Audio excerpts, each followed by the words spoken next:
Si ustedes quieren saber por qué el Señor de los Anillos tiene relación con la hermenéutica, no se pierdan este video, y es que en este video les voy a explicar qué es la hermenéutica a partir de la teoría de este teólogo llamado Schleiermacher, alemán por cierto, que nos va a explicar qué es y cómo se da el proceso para poder entender un texto más allá de estar escrito y su interpretación. ¿Ok?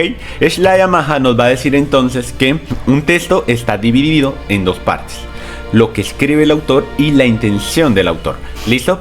Pero antes de poder entender eso, vamos a entender lo siguiente. La hermenéutica enfocada al Señor de los Anillos nos va a hacer ver el Señor de los Anillos más allá de su fantasía, más allá de la historia, más allá de los personajes y de toda la influencia que tiene J.R.R. Tolkien en su obra debido a la Primera Guerra Mundial. En este caso, comprender el contexto lingüístico, histórico y cultural nos va a permitir entender por qué el Señor de los Anillos es indispensable para reconocer el valor de nuestra historia en nuestros días.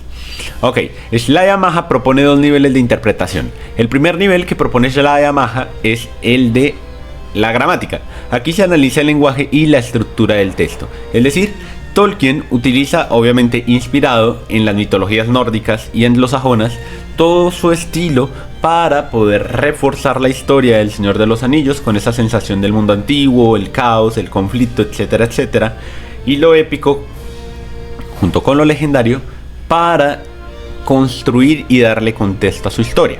El contexto de la historia del Señor de los Anillos nos remonta, como todos lo sabemos, a los Anillos del Poder, pero este enfoque de los Anillos del Poder y la historia en sí nos va a poder dar a comprender la intención y la inspiración que hay de base que sustenta la historia y el principio con el que esta historia se fundamenta. La segunda teoría expuesta por Schleiermacher va a ser comprender la intención del autor. Por eso es importante entender qué es el contexto cuando se analiza el lenguaje y comprender la intención del autor. Más allá de la fantasía, más allá de las mitologías y todo de los personajes, la esencia del Señor de los Anillos es qué transmite la obra en sí. Qué transmite el libro, qué transmite la película, qué transmite eso al lector o al espectador.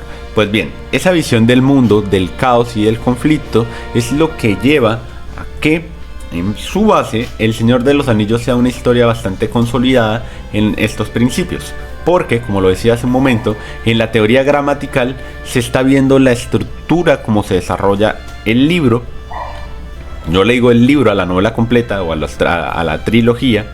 Y en lo psicológico se analiza qué es el mensaje, qué quiere decirnos Tolkien con la obra, y a partir de ahí interpretar tanto el caos, la guerra, el conflicto, pero también la significancia y el valor que tiene la obra en sí para el espectador y el lector.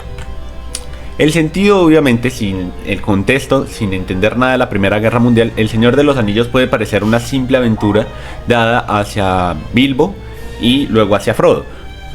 Dada hacia Frodo Bolsón. Dada hacia Frodo y toda la historia que ya conocemos de la comunidad del anillo, etcétera, etcétera. Pero en este caso, la inspiración de la Primera Guerra Mundial va a ser indispensable para entender el trasfondo de la obra. Pues aquí se revela la influencia en sí de la Primera Guerra Mundial, y a partir de ahí entender todos estos contextos y todo ese panorama va a ser indispensable para entender, adicional a ello, la estructura de la obra, pero también la influencia que se toma como parte del mundo y como parte de la realidad.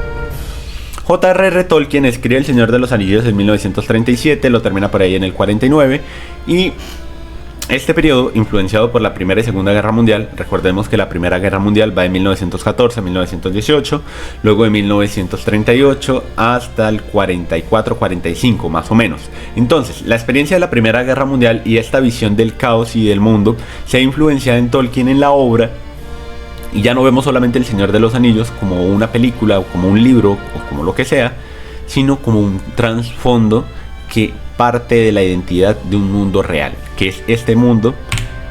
Y bueno, espero les haya gustado la clase de hoy. Es bastante corta, pero espero el mensaje y lo que se haya dicho en este video les sirva para entender por qué la influencia del Señor de los Anillos y la hermenéutica es indispensable para comprender la teoría del lenguaje y este mundo que es nuestro mundo, y esta historia que es nuestra historia.